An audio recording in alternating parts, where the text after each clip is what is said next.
Nderuar shikues, përshëndetje, do të njihemi bashkë me edicionin qendror të lajmeve këtu në kanalin 7, ndër të tjera do të ndihni.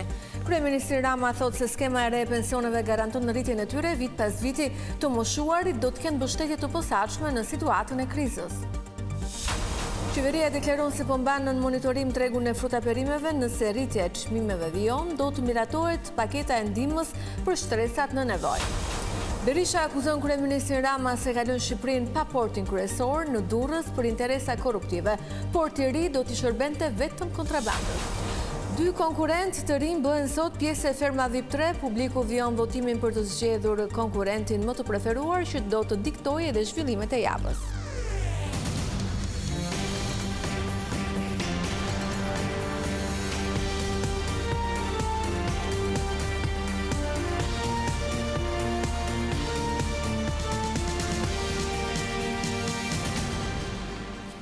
Më gjërësisht, kryeministri Edi Rama zhvilloi një takim me të moshuarit në Tiranë, duke thënë se skema e re garanton rritjen e përvitshme të pensioneve.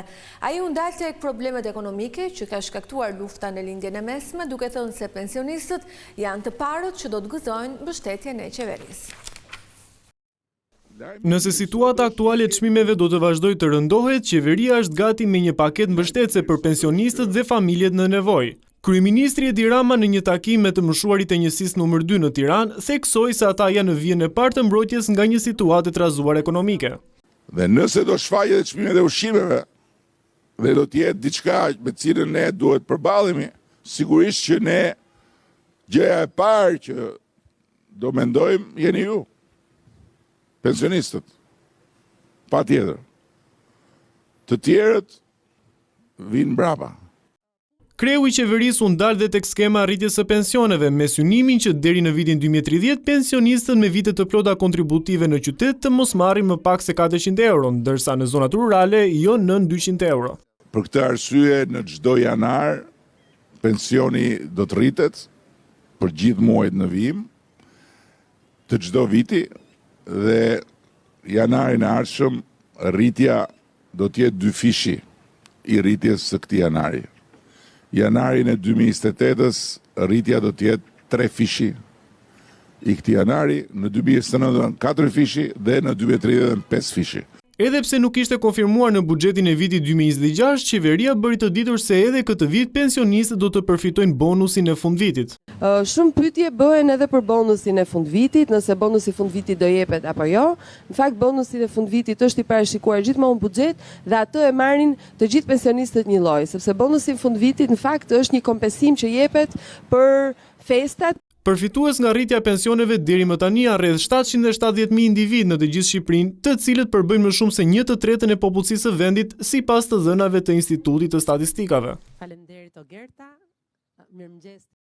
Qeveria bëri të ditur se po mban nën monitorim edhe tregun ushqimor. Ministra e Ekonomisë Delina Ibrahimaj pranoi shtrëngimin e frutaperimeve, duke premtuar se nëse rritja vijon, shtresat në nevojë do të subvencionohen. Nga ana tjetër, sistemi i taksimit të naftës nuk do të ndryshojë. Mes të gjitha produkteve të shportës që qeveria ka nën monitorim për shkak të rrezikut për inflacion, ministri Delina Ibrahimaj konfirmoi se çmimet e perimeve janë shtrenjtuar. Ajo nënvizoi se tregjet po monitorohen çdo ditë dhe në varësi të ecurisë së çmimeve, qeveria do të ndërhyjë duke ofruar një paketë mbështetëse për shtresat në nevojë. E vërteta është që në të kaluarën ne kemi ndërhyrë në një subvencionim të rritjes së çmimeve për shtresat në nevojë, do të vijojmë monitorimin dhe nëse do të shohim që çmimet do të rriten në vazhdimsi dhe në të gjithë produktet e tjera të shportës, atëherë padyshim që do të ndërhyjmë me një akt i cili do të parashikojë që të subvencionojë për rritjen e çmimeve për kategorinë e shtresave në nevojë. Sa i takon çmimit të naftës, ministria përsëriti edhe një herë tjetër qëndrimin e qeverisë se taksa e qarkullimit nuk do të rishikohet dhe si vetmi ndryshim gjatë kësaj periudhe do të jetë ulja e akcizës me 20%, kur nafta në pikat e pakicës shqitet më shumë se 220 lekë për litër. Ne nuk mendojmë që ka nevojë për një ndërhyrje në taksën e qarkullimit, e kemi shpjeguar shpeshherë që taksa e qarkullimit nuk mblidhet në këtë formë sepse ne kemi më kollaj ta mbledhim kështu. Taksa e qarkullimit mblidhet në këtë formë sepse është më e drejtë që të mblidhet në këtë formë, pasi ai që konsumon më shumë karburant është ai që paguan më shumë taks qarkullimi. Pas mbledhjes së qeverisë, Delina Ibrahima njoftoi edhe përjashtimin nga tatimi për të ardhurat që një rezident në Shqipëri i gjeneron në vende të tjera të botës. Fokusi i këtij lehtësimi është tërheqja e pensionistëve që kanë dalë në pension në vende të tjera dhe kthehen në Shqipëri. Ndërsa ministri Enea Karakaçi tha se qeveria ka përgatitur një projekt të ri për qarkun Shkodër, të quajtur Porta e Alpeve, ku 100 milion euro do të investohen në infrastrukturë dhe transport. Ministri i Jashtëm Ferit Hoxha siguroi se nuk ka asnjë bllokim të rrugtimit të Shqipërisë drejt Bashkimit Evropian. Ai u shpreh se po vijon puna për nisjen e mbylljes së kapitujve. I pyetur për marrëdhëniet me Greqinë, Hoxha tha se kufiri detar do zgjidhet në gjykatë, ndërsa nuk përjashtoi nga bisedimet as çështjen Çame. Pretendimet e opozitës se procesi i integrimit të Shqipërisë në Bashkimin Evropian është bllokuar u mohua nga ministri i Jashtëm Ferit Hoxha. Në daljen e tij të parë në një komunikim me mediat, pas marrjes së detyrës, kryediplomati sqaroi se si po vijon procesi. Nuk ka pasur asnjë moment që procesi të jetë bllokuar, nuk ka pasur asnjë moment që procesi të jetë vënë le më pak pastaj veto e ku diun. Sipas ministrit, tashmë objektivi i radhës është nisja e mbylljes së kapitujve si dhe hapja e piketave të ndërmjetme. Por një qytet i sigurt. Dhe për këtë po doni për më i bast, që Shqipëria do t'i marrë i bars, sepse kjo rrugë është e pandalshme, e pakthyeshme dhe e patjetërsueshme. Ministri i Jashtëm sqaroi dhe bisedimet për kufirin detar me Greqinë, teksa bëri me dije se çështja do të shkojë në gjykata ndërkombëtare, por nuk ka ende një datë specifike. Ne do shkojmë atë që quhet palë tret e paanshme gjykata ndërkombëtare. Janë dy gjykata ndërkombëtare që mund ta marrin përsipër. Madje pjesë e bisedimeve me Greqinë do të jetë çështja Çame. Që janë çështje që kanë të bëjnë me drejta minoriteti, që kanë të bëjnë me pronat, domethënë të tëra këto në rrugën e zgjidhjes ose të trajtimit në masën e kënaqshme. Ministri komentoi dhe raportet me Serbinë, duke thënë se Shqipëria nuk ka aleancë, por interesa të cilat nuk dëmtojnë kurrë Kosovën. Ne do bashkëpunojmë me Serbinë në mënyrat dhe format që gjykojmë absolutisht të nevojshme për interesat tona, pa cënuar kurrë në asnjë milimetër bashkëpunimin apo interesat e Kosovës. Gjatë konferencës, ministri Hoxha foli dhe për çështjen e gjuhës shqipe në Maqedoninë e Veriut, ku theksoi se duhet gjetur një zgjidhje juridike, pa që nevoja e përfshirjes së politikës. Anulimi i ndërtimit të portit të ri në Durrës, sipas kryetarit të Partisë Demokratike Sali Berisha, u bë nga ndërkombëtarët. Lideri i opozitës tha se partnerët ndërhyjnë në kohë për të shmangur një projekt që do të shërbente vetëm kontrabandës. Kryetari i Partisë Demokratike Sali Berisha akuzoi kryeministrin Edi Rama se ka lënë Shqipërinë pa port vetëm për interesat e tij personale. Gjatë një takimi në Durrës me ekspertë mbështetës Partisë Demokratike, Berisha deklaroi se marrëveshja e qeverisë me biznesmenin Alabar për marinën e jahteve në Durrës dhe projekti për portin e ri në zonën e Porto Romanos kanë dëmtuar të ardhmen e vendit. Ky vet me klanin e tij mafioz pasurohet me disa miliardë euro.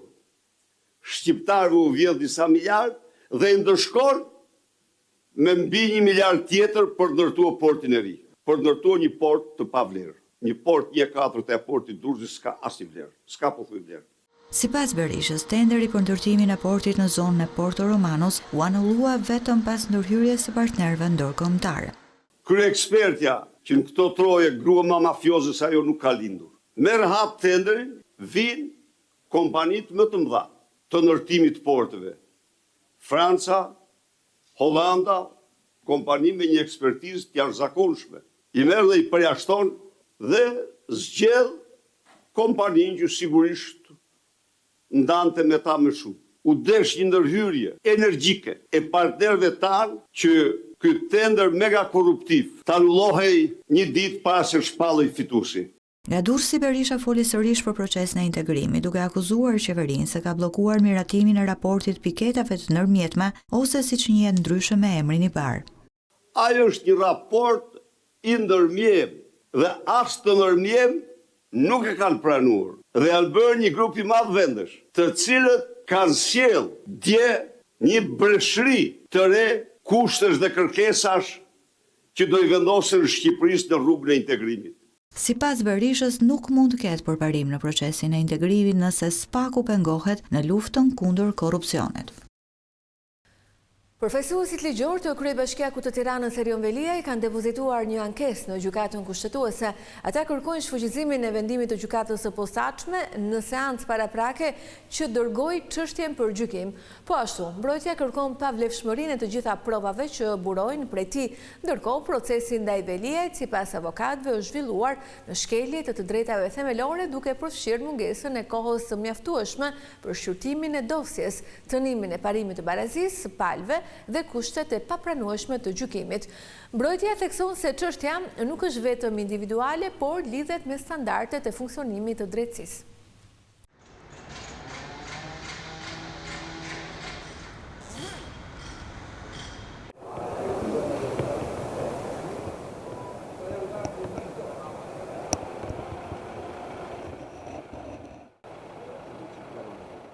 Forca Lali! Ka shkelur i Tirana kustetutën shkarkimit tuaj?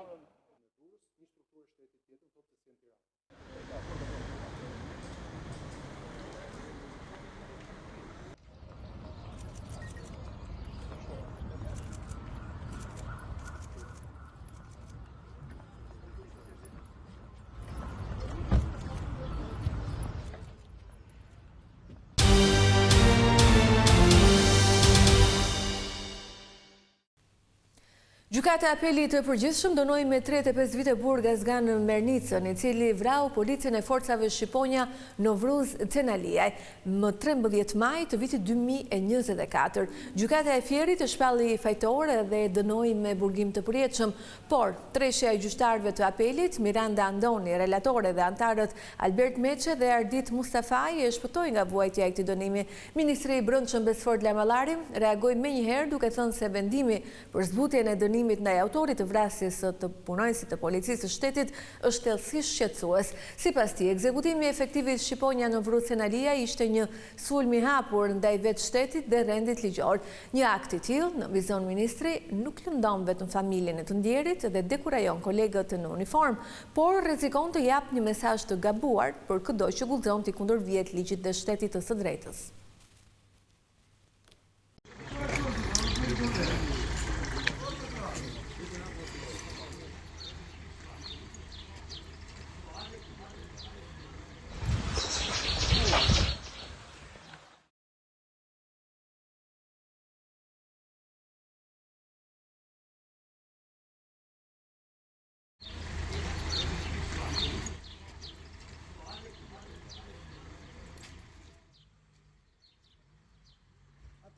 Ndodhemi më afër vendit të ngjarjes pikërisht këtu dhe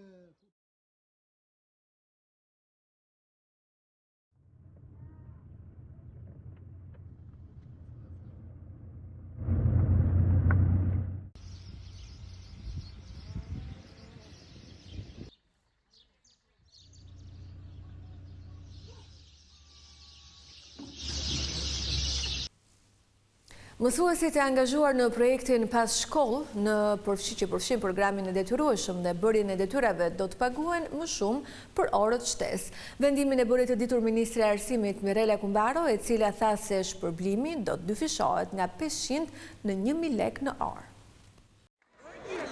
Ministri i Arsimit Mirela Kumbaro në mbledhjen e Këshillit të Ministrave bëri me dije zgjatjen e kohës së qëndrimit në shkollë që kombinon programin e detyrueshëm me aktivitet në kuadër të programit Pas Shkolle. Ministri i Arsimit prej kohësh, siç e keni parë dhe ndjekur, krahas kurikulave dhe programit të detyrueshëm në sistemin parauniversitar, ka energjizuar atë që ne quajmë programi Pas Shkolle. Në vazhdim të miratimit të ndryshimeve ligjore në mars, ku programi Pas Shkolle, pra praktikisht artezeje, ekipet sportive, olimpiadat, festivalet, janë tashmë pjesë e programit edukativ edhe me ligj, sot miratuam një vendim të Këshillit Ministrave që e mbështet dhe një dëshirë shumë të madhe të prindërve që koha që fëmijët kalojnë në shkollë të jetë përtej orarit të detyrueshëm. Për këtë arsye qeveria ka vendosur dyfishimin e shpërblimit për orët të jashtë programit mësimor të detyrueshëm nga 500 lekë në 1000 lekë për një orë. Sot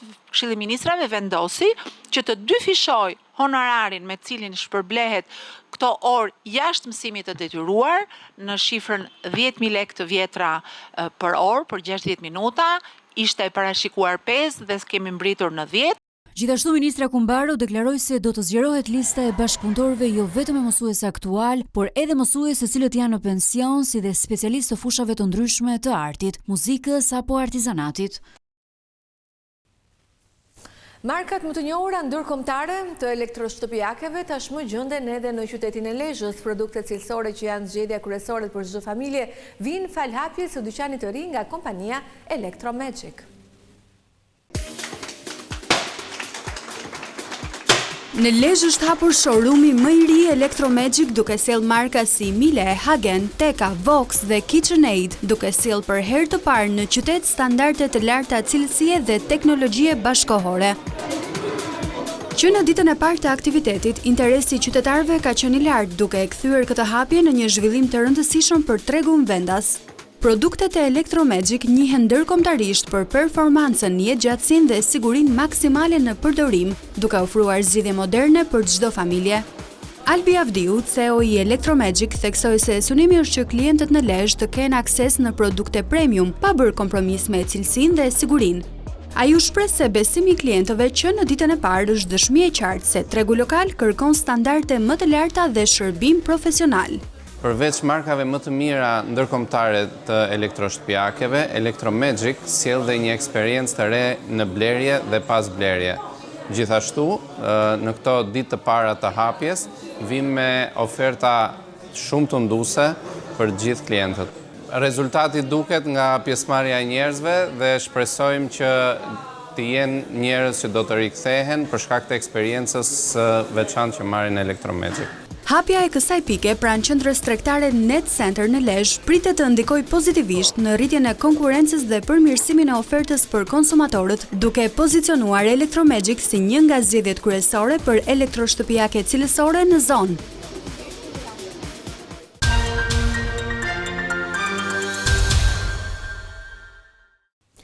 Dy konkurrentë të rinj hynë sot në mbrëmje në fermën e VIP-ave. Prania e tyre pritet të sjellë zhvillime befasuese për shkak të raporteve të reja që do të krijohen.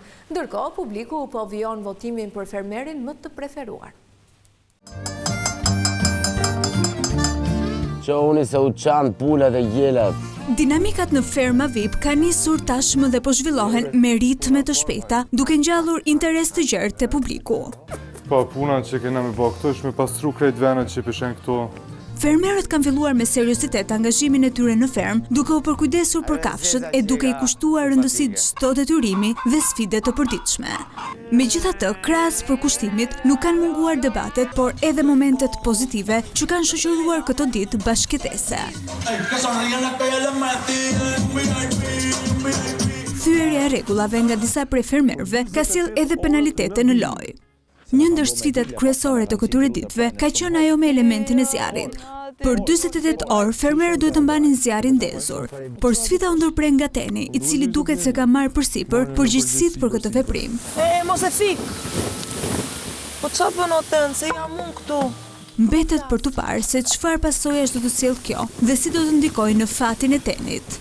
Përmes rrëfimeve, komenteve, artit dhe pasioneve të tyre, si dhe përmes marrëdhënieve të ndërtuara me njëri tjetrin, por dhe mallit për jetën jashtë fermës, personazhet e ferma VIP i kanë dhuruar publikut të gjitha ngjyrat e një bashkëtese dinamike.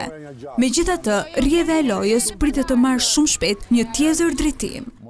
Mbrëmjen e sotme, gjatë spektaklit që nis në orën 21 në ekranin e Vision Plus, priten edhe dy hyrje të reja. Një prej tyre është Ermiona Lekbello, e cila do t'i bashkohet kastit të fermës, duke konfirmuar zërat që prej ditësh kanë qarkulluar në rrjetet sociale. Produksioni e ka zbuluar hyrjen përmes një videoje paralajmëruese ku ajo shfaqet elegante dhe e sigurt. Tashmë vëmendja është përqendruar në prajmin e sotëm, ku pritet të shihen se si do të përshtaten dy konkurrentët me jetën në fermë dhe me fermerët e tjerë, si dhe çfarë ndikimi do të kenë në dinamikat e lojës. Ndërkohë, televotimi për fermerin apo fermeren e preferuar vijon ende. Tu kemi përfunduar, në falenderoj për vëmendjen, bashkë mirë takofshim.